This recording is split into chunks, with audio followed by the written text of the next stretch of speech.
Shalom bagi kita semua. Kami dari kelompok 2 akan menjelaskan tentang materi pembelajaran asas-asas pengembangan kurikulum dengan mata kuliah pengembangan kurikulum yang diampu oleh Bapak Andrianus Nababan MPDK. Oke.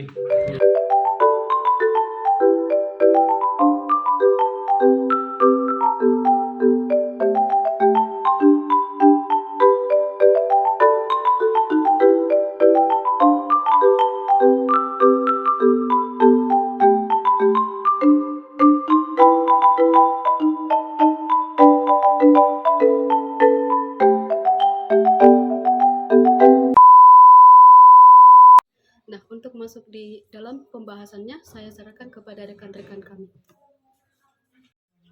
Kurikulum boleh dikatakan baru menjadi populer sejak tahun 50-an, yang dipopulerkan oleh mereka yang memperoleh pendidikan di Amerika Serikat. Ini istilah itu telah dikenal orang di luar pendidikan. Sebelumnya yang lazim digunakan ialah rencana pelajaran. Kurikulum merupakan suatu rancangan pendidikan yang memiliki kedudukan penting dalam seluruh kegiatan pendidikan. Selain sebagai pedoman untuk sekolah, kurikulum juga mempunyai peran penting untuk siswanya. Bagi siswa itu, kurikulum mempunyai fungsi sebagai penyesuaian, pengintegrasian, definisi, persiapan, pemilihan, dan diagnosis yang akan dibahas dalam makalah kami ini nantinya. Nah, pengembangan kurikulum juga bermakna mengarahkan kurikulum sekarang ke tujuan pendidikan yang diharapkan karena adanya berbagai pengaruh yang sifatnya positif yang datangnya dari luar atau dari dalam diri sendiri. Dengan harapan peserta didik dapat menghadapi masa depannya dengan baik. Begitulah hasil pemaparan yang dapat saya sampaikan. Materi selanjutnya akan disampaikan oleh teman saya. Selanjutnya, pengertian kurikulum menurut para ahli. Yang pertama ada Alice Miel. Kurikulum memiliki arti bukan hanya tentang pengetahuan, kecakapan, kebiasaan, sikap, cita-cita, tetapi melainkan juga pribadi guru, kepala sekolah, serta pegawai sekolah. Yang kedua itu ada Suryo Broto. Kurikulum adalah segala pengalaman pendidikan yang diberikan oleh sekolah kepada peserta didik. Yang ketiga menurut Nurgiantoro, kurikulum yaitu alat untuk mencapai tujuan tertentu dalam pendidikan. Sekian materi yang bisa saya paparkan, selanjutnya akan dilanjutkan oleh teman saya. Nah, kali ini saya akan membahas tentang asas pengembangan kurikulum, di mana dalam pengembangan kurikulum diperlukan landasan atau asas yang kuat. Apabila proses pengembangannya secara acak-acakan dan tidak memiliki landasan yang kuat, maka output pendidikan yang dihasilkan tidak akan terjamin kualitasnya. Asas-asas utama dalam pengembangan kurikulum yaitu asas filosofis, psikologis, sosial kultural, ilmu pengetahuan dan teknologi, serta organisatoris.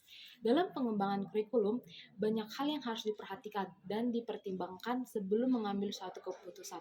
Adapun jenis kurikulumnya pasti memerlukan asas-asas yang harus dipegang. Nah, di sini mengembangkan kurikulum terdapat 6 asas. Dalam pengembangan kurikulum yaitu asas religius, asas filosofis, asas psikologis, asas sosial budaya, asas organisatoris, serta asas ilmu pengetahuan dan teknologi. Kita masuk ke asas religius, di mana tujuan pendidikan umum berdasarkan Undang-Undang Diknas nomor 20 tahun 2003 adalah mengembangkan potensi peserta didik agar menjadi manusia yang beriman dan bertakwa kepada Tuhan, berakhlak mulia, sehat, cakap, kreatif, mandiri, dan menjadi warga negara yang demokratis dan bertanggung jawab. Oleh karena itu, salah satu asas pengembangan kurikulum adalah asas agama atau religi. Yang kedua adalah asas filosofis. Sekolah bertujuan mendidik anak agar menjadi manusia yang baik. Faktor baik tidak hanya ditentukan oleh nilai-nilai, cita-cita atau filsafat yang dianut sebuah negara, tetapi juga oleh guru, orang tua, masyarakat, bahkan dunia. Kurikulum mempunyai hubungan yang baik. Oleh karena itu, salah satu asas pengembangan kurikulum adalah asas agama atau religi. Asas filosofi berhubungan dengan filsafat dan tujuan pendidikan, berkenan dengan sistem nilai. Yang dimaksud dengan sistem nilai di sini merupakan pandangan seseorang tentang sesuatu, terutama berkenan dengan art kehidupan. Pandangan ini lahir dari suatu kajian masalah, norma-norma agama dan sosial yang dianut perbedaan pandangan dapat mengakibatkan timbulnya perbedaan dan pendidikan yang diberikan kepada siswa.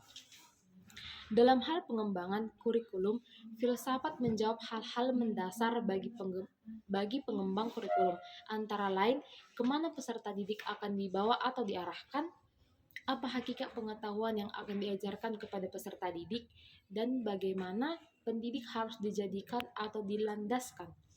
Demikian mendasarnya pertanyaan-pertanyaan yang harus dijawab oleh filsafat yang menandakan kedudukan, yaitu begitu mendasar. Dalam hal pendidik, filsafat memiliki 4 fungsi, antara lain.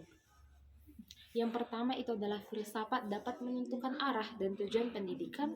Yang kedua, filsafat dapat menentukan isi atau materi pembelajaran yang akan diberikan dan dipelajari. Yang ketiga, filsafat dapat menentukan strategi atau cara penyampaian tujuan. Dan yang terakhir, filsafat dapat menentukan tolak ukur keberhasilan suatu proses pendidikan. Dalam penyusunan kurikulum di Indonesia, yang menjadi pedoman adalah filsafat pendidikan Pancasila, di mana filsafat pendidikan dijadikan dasar dan arah, sedangkan pelaksanaannya melalui pendidikan. Filsafat pendidikan Indonesia adalah Pancasila, pendidikan nasional berdasarkan Pancasila dan Undang-Undang Dasar tahun 1949. Tujuan pendidikan adalah suatu yang dicita-citakan yang menawarkan waktu sangat panjang untuk merealisasikannya. Oleh karena itu, tujuan pendidikan dibagi ke dalam 3 tahap, yaitu pertama, dalam jangka panjang, yaitu tujuan pendidikan nasional. Kedua adalah tujuan jangka menengah, yaitu tujuan institusional. Dan yang ketiga terakhir adalah tujuan jangka pendek, yaitu tujuan interaksional. Para pengembangan kurikulum harus mempunyai filsafat yang jelas tentang apa yang akan dijunjung tinggi. Sekian hasil materi yang dapat saya jelaskan. Saya akan dilanjutkan oleh teman kami. Selanjutnya saya akan membahas asas psikologis dan asas sosial budaya. Saya akan membahas pertama asas psikologis. Asas psikologis berkaitan dengan perilaku manusia, sehubungan dengan pengembangan kurikulum dan pembelajaran perilaku manusia menjadi landasan berkenan dengan psikologis belajar dan psikologis perkembangan anak. Dalam psikologis belajar dikenal beberapa aliran yang masing-masing mempunyai konsep tentang belajar. Setiap teori mempunyai implikasi sendiri terhadap penyusunan kurikulum. Psikologis dapat dikembangkan menjadi 2 bagian. Yang pertama, psikologis anak. Sekolah didirikan untuk anak dan menciptakan situasi di mana anak dapat belajar untuk mengembangkan bakatnya. Kurikulum yang semata dipandang dan didasar atas minat perkembangan anak disebut sebagai reaksi terhadap kurikulum yang ditentukan oleh orang dewasa tanpa menghilangkan kebutuhan dan minat anak.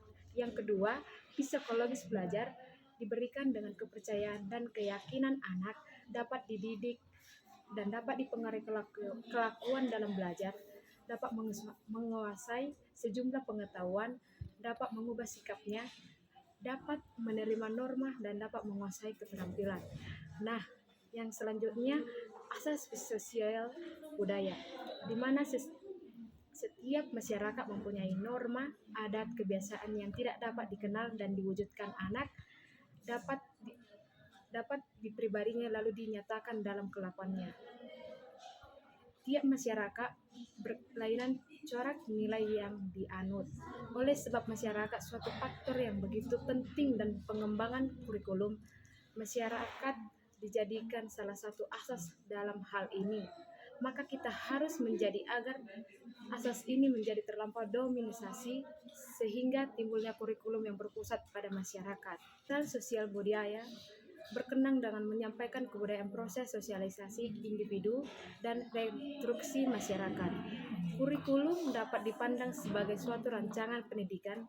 Sebagai suatu rancangan kurikulum menentukan pelaksanaan dan hasil pendidikan. Ini dapat dimaklumi bahwa pendidikan merupakan usaha sadar untuk mempersiapkan peserta didik untuk terjun ke lingkungan masyarakat. Pendidikan bukan hanya untuk pendidikan namun lebih penting lagi untuk memberikan bekal pengetahuan, keterampilan, serta nilai-nilai untuk hidup, bekerja, dan mencapai perkembangan lebih lanjut lagi di masyarakat. Peserta didik berasal dari masyarakat mendapatkan pendidikan baik formal maupun informal dalam lingkungan masyarakat. Kehidupan masyarakat dengan segala karakteristik dan kekayaan budayanya menjadi landasan dan sekaligus acuan pendidikan. Kita tidak mengharapkan munculnya manusia yang terasing dari lingkungan masyarakatnya, tetapi justru melalui pendidikan diharapkan lainnya manusia yang dapat lebih mengerti dan mampu membangun kehidupan masyarakat. Oleh karena itu, tujuan, isi, maupun proses pendidikan harus disesuaikan dengan kebutuhan kondisi, karakteristik, kekayaan, dan perkembangan yang ada di masyarakat. Sekian dari hasil pemaparan saya. Materi selanjutnya akan disampaikan oleh teman saya. Nah, selanjutnya saya akan membahas tentang asas organisatoris. Asas organisatoris ini adalah berkenan dengan masalah bagaimana bahan pelajaran akan disampaikan. Apakah disampaikan dalam bentuk terpisah atau diusahakan dalam bentuk yang saling berhubungan antara mata pelajaran yang satu dengan yang lain. Organisasi bahan belajar yang dipilih harus seserasi dengan tujuan dan sasaran kurikulum, yang pada dasarnya disusun dari yang sederhana kepada yang kompleks, dari yang konkret kepada yang abstrak, dan dari ranah dominan yang tingkat rendah kepada ranah yang lebih tingkat tinggi, baik kognitif, afektif, maupun psikomotorik. Organisasi kurikulum ini adalah suatu faktor yang penting sekali dalam pengembangan dan pembinaan kurikulum dan bertalian erat dengan tujuan program pendidikan yang hendak dicapai. Karena bentuk kurikulum ini menentukan isi bahan pelajaran dan cara menyampaikannya. Hal-hal yang perlu diperhatikan dalam kaitannya dengan asas organisatoris ini adalah 1. Tujuan bahan pelajaran, 2. Sasaran bahan pelajaran, 3. Pengorganisasian bahan. Lalu, mengapa dalam penyusunan kurikulum diperlukan asas organisatoris? Landasan organisatoris merupakan asas yang paling mendasar.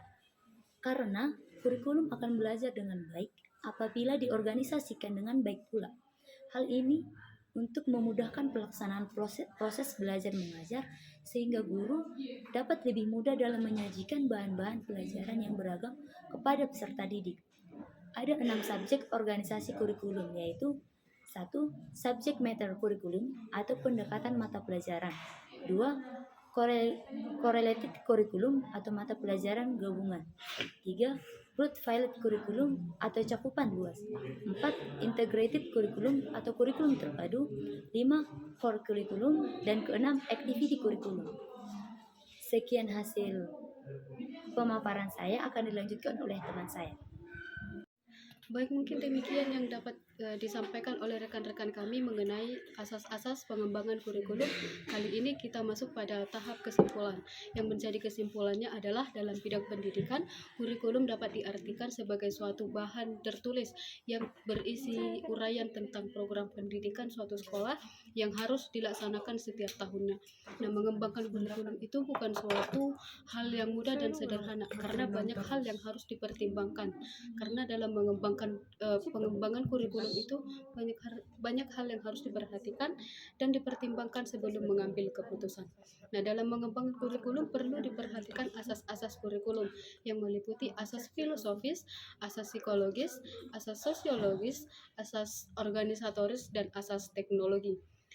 Nah, asas psikologis berpandangan bahwa manusia adalah makhluk yang bersifat unitas multipeks yang terdiri atas 9 aspek psikologis yang kompleks tetapi satu.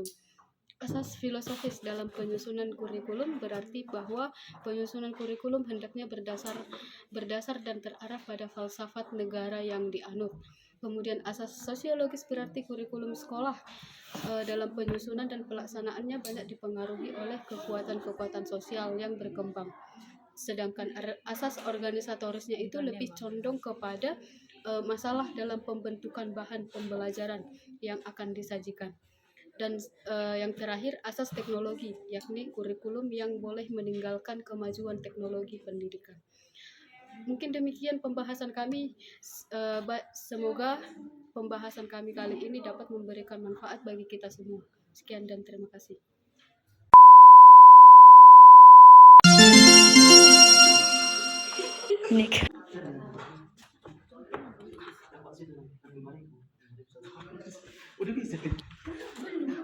Shalom semuanya, kami dari kelompok 2 akan menjelaskan tentang materi pembelajaran dengan judul